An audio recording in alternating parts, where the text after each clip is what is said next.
PYQ की इस series में हम लोग 2023 के बोर्ड्स एग्जाम में आई इलेक्ट्रोस्टैटिक्स यूनिट का एक और क्वेश्चन लेकर के आपके सामने हैं। Hello everyone, welcome to Challenger Classes. My name is Udit Gupta. चलिए क्वेश्चन की तरफ बढ़ते हैं। क्वेश्चन क्या कह रहा है? State the significance of negative value of electrostatic potential energy of a system of charges. हमें क्या बताना है कि अगर सिस्टम ऑफ चार्जेस के पास नेगेटिव पोटेंशियल एनर्जी है तो इसका मतलब क्या है, इसका ये क्या सिग्निफाई कर रहा है। ठीक है, तो समझते हैं इस बात को। पहले क्या होता है जब कई सारे चार्जेस जो है ना, कई सारे चार्जेस जब किसी पॉइंट पर सिस्टम में किसी पॉइंट पर प्रेजेंट होते हैं तो ये एक दूसरे को फोर्स लगाते हैं और जिस वजह से इनके पास क्या होती है, एक सेट ऑफ एनर्जी होती है।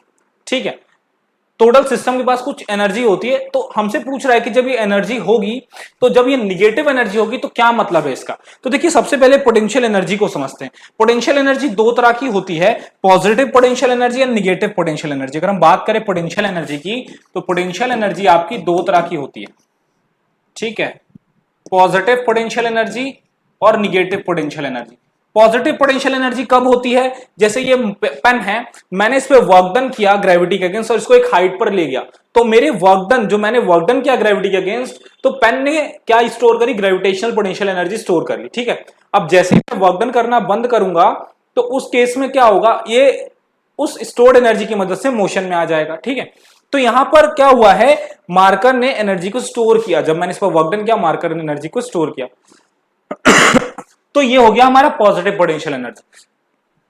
निगेटिव पोटेंशियल एनर्जी क्या होती है? निगेटिव पोटेंशियल एनर्जी तब होती है जब कोई ऑब्जेक्ट जो है, जब कोई ऑब्जेक्ट किसी फोर्स की वजह से बाउंड होता है, जब कोई ऑब्जेक्ट किसी फोर्स की वजह से बाउंड होता है और उसको उस फोर्स से आप आजाद कराते हैं, आप उस फोर्स से जब उस ऑब्जेक्ट को आजाद कराओगे, फ्री कराओगे, तो उसके बाद वो क्या होगा, एक फ्री स्टेट में आएगा। ठीक है, लेकिन जब तक वो किसी ऑब्जेक्ट के फोर्स में बाउंड है, तब तक उसके पास जो एनर्जी होती है वो निगेटिव पोटेंशियल एनर्जी होती है। कहने का मतलब ये है कि निगेटिव पोटेंशियल एनर्जी वो एनर्जी है जो किसी ऑब्जेक्ट के पास तब होती है जब हमें उसे कुछ एनर्जी देनी पड़े या कुछ वर्क डन करना पड़े ताकि वो फ्री हो सके, वो कोई एनर्जी स्टोर ना करे। जो आप वर्क डन करोगे उससे कोई एनर्जी स्टोर नहीं करने वाला। लेकिन जब किसी ऑब्जेक्ट के पास निगेटिव पोटेंशियल एनर्जी होती है, तब उस पे जब आप वर्क डन करते हो तो उस वर्क डन से वो फ्री हो पाता है, एनर्जी स्टोर नहीं कर पाता।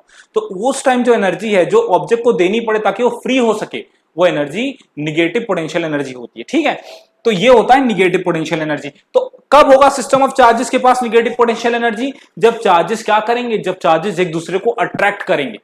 जब चार्जेस एक दूसरे को अट्रैक्ट करेंगे, जैसे ये पॉजिटिव चार्ज है, ये निगेटिव चार्ज है। ठीक है, और ये मान लेते हैं ये बहुत छोटा जो है, ये बहुत छोटा पॉजिटिव चार्ज, स्मॉल, बहुत बहुत छोटा, क्यू नॉट।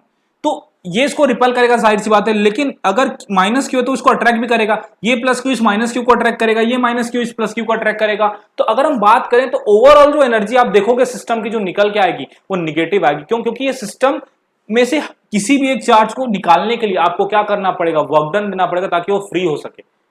या इस एग्जांपल से आप नहीं समझ पा रहे तो एक और छोटा एग्जांपल ले लेता हूं।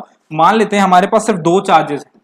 ठीक है, एक प्लस क्यू और एक माइनस क्यू, किसी सिस्टम में प्रेजेंट है। ठीक है, अब क्या होगा, ये दोनों एक दूसरे को अट्रैक्ट कर रहे हैं। तो अगर मैं इस पे कोई वर्क डन करूंगा तो उस वर्क डन को, ये चार्ज पर जो मैं वर्क डन करूंगा, उस वर्क डन से ये फ्री हो पाएगा, एनर्जी गेन नहीं कर पाएगा। क्योंकि अगर मेरे को इसको यहां से दूर ले जाना है तो माइनस किसको नहीं दूर जाने देगा, तो मैं पहले वर्क डन करके इसको इसके फोर्स से आजाद कराऊंगा।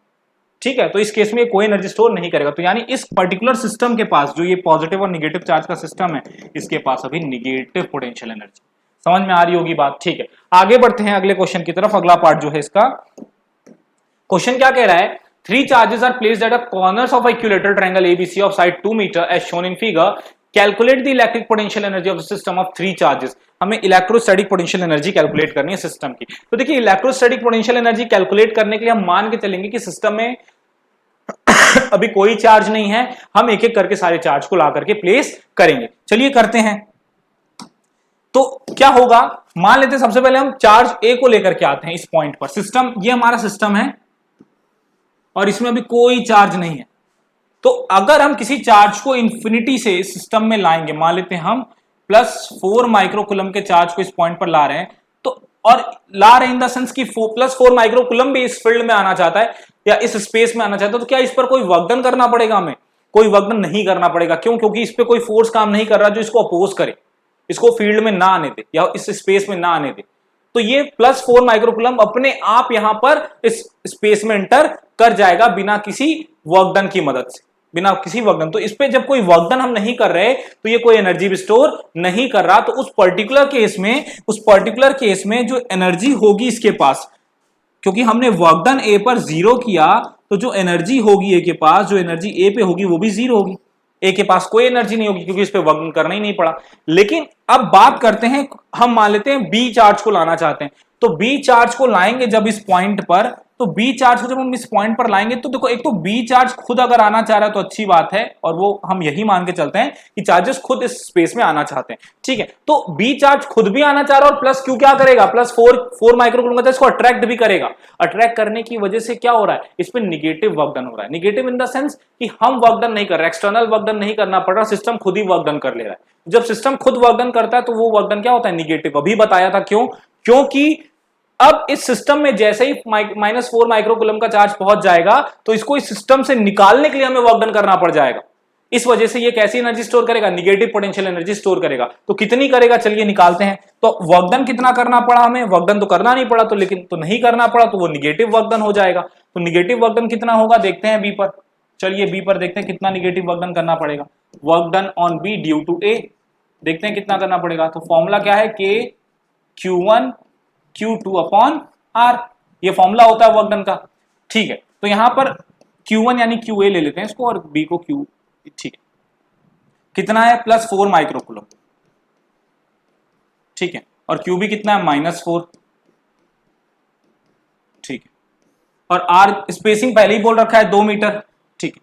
तो क्या हो जाएगा ये, 4 4 जा 16, अच्छा कैंसिल आउट कर लेते हैं पहले, 4 2 जा 8, -8 इंटू 10 की पावर -6 के को बाद में सॉल्व कर लेंगे। इतना आपको वर्क डन करना पड़ा, इतना आपको वर्क डन करना पड़ा, इतना जूल आपको वर्क डन करना पड़ा, ठीक है। तो यहां पर जितना आप वर्क डन करोगे बी पर, बी उसी को क्या करेगा, एनर्जी की फॉर्म में स्टोर कर लेगा। तो यहां पर देखिए के को अगर हम पुट कर दें अब, तो के को पुट करने से क्या होगा, के की वैल्यू कितनी है, 9 इंटू 10 की पावर 9 होती है, ठीक है। फाइनल आंसर क्या आएगा, 9 8 जा 72, और 10 की पावर 9 और 10 की पावर -6 सॉल्व करेंगे तो 10 की पावर 3 बचेगा ना, बेस से में पावर क्या हो जाएगी, ऐड हो जाएगी। तो इतना joule energy, negative potential energy, मतलब इतनी joule of negative potential energy store करा है। यानी आप जब इतना वर्क डन करोगे अब बी पर, तब जाकर के आप उसको सिस्टम से बाहर निकाल पाओगे, ठीक है। तो ये बी पर आ गया। अब बात करते हैं सी की। तो सी को अगर हमें सिस्टम में लाना है सी को, तो अब हमें क्या करना पड़ेगा, हमें ए और बी के अगेंस्ट वर्क डन करना पड़ेगा। तो यहां पर मैं सी, एक चार्ज कोई सी है +2 माइक्रोकूलम का, उसको किसी पॉइंट से यहां ला रहा हूं, उसको सी को यहां पर ला रहा हूं मैं किसी पॉइंट से। तो क्या होगा, यहां पर मुझे ए और बी के रेफरेंस से वर्क डन करना पड़ेगा। कितना वर्क डन करना पड़ेगा, तो यहां पर पहले ए की वजह से निकाल लेते हैं। तो ए की वजह से जो वर्क डन आएगा वो कितना आएगा, देखते हैं। ए की वजह से जो वर्क डन होगा सी पर, work done on C due to A, वो कितना होगा, वो देखते हैं कितना होगा। फॉर्मूला क्या होता है, के 4 इंटू 10 की पावर -6, 2 इंटू 10 की पावर -6 अपॉन 2, ठीक है। तो ये कितना आ जाएगा, 2 से 2 कैंसिल आउट हो जाएगा। के क्या होता है, 9 इंटू 10 की पावर 9 होता है। 4 इंटू 10 की पावर -12 बचा, क्या आ जाएगा, 4 36 होगा, 36 इंटू 10 की पावर -3 जूल। इतना वर्क डन करना पड़ेगा, ठीक है।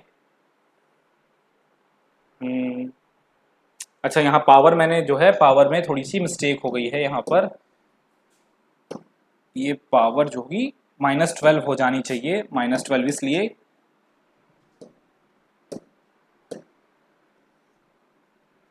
-12 हो जाएगी, और -12 और 9, तो ये -3 बचेगी पावर, ठीक है। चलिए अब यहां पर सी पर जो ए की वजह से वर्क डन हुआ वो इतना हुआ। अब बात करते हैं कि बी की वजह से कितना वर्क डन करना पड़ा सी पर, ठीक है। बी की वजह से कितना वर्क डन करना पड़ा सी पर, work done on C due to B. तो यहां पर कितना हो जाएगा, के -4 इंटू 10 की पावर -6 इंटू 2 इंटू 10 की पावर -6 अपॉन 2, 2 से 2 कैंसिल आउट हो जाएगा। अच्छा, यहां पर सब कुछ सेम है, बस साइन अलग है। तो यहां पर आ जाएगा -36 इंटू 10 की पावर -3, तो नेट सी पर नेट कितना वर्क डन करना पड़ा, आप देखो नेट सी पर कितना वर्क डन करा, वर्क डन जो सी पर बी की वजह से करना पड़ा और जो ए की वजह से करना पड़ा उसको ऐड कर दीजिए।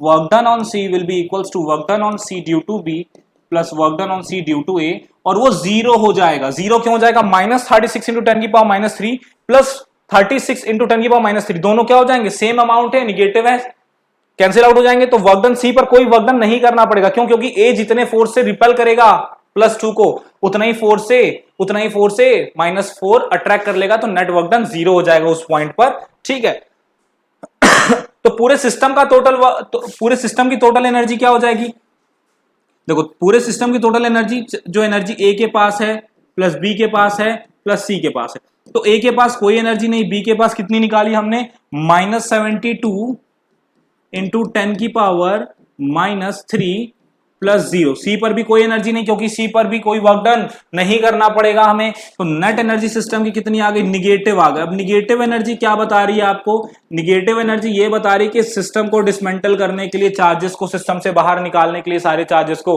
हमें इतना वर्क डन करना पड़ेगा ताकि सिस्टम से हम ये सारे चार्जेस को हटा सकें। तो ये हमारा क्वेश्चन डिस्कस हो गया। होपफुल ये मैं होप करता हूं कि चीजें आपको समझ में आई होगी। आप इसको जो है इसके और भी क्वेश्चंस प्रैक्टिस कर सकते हैं पोटेंशियल एनर्जी के, आते हैं एग्जाम में। ठीक है, थैंक यू।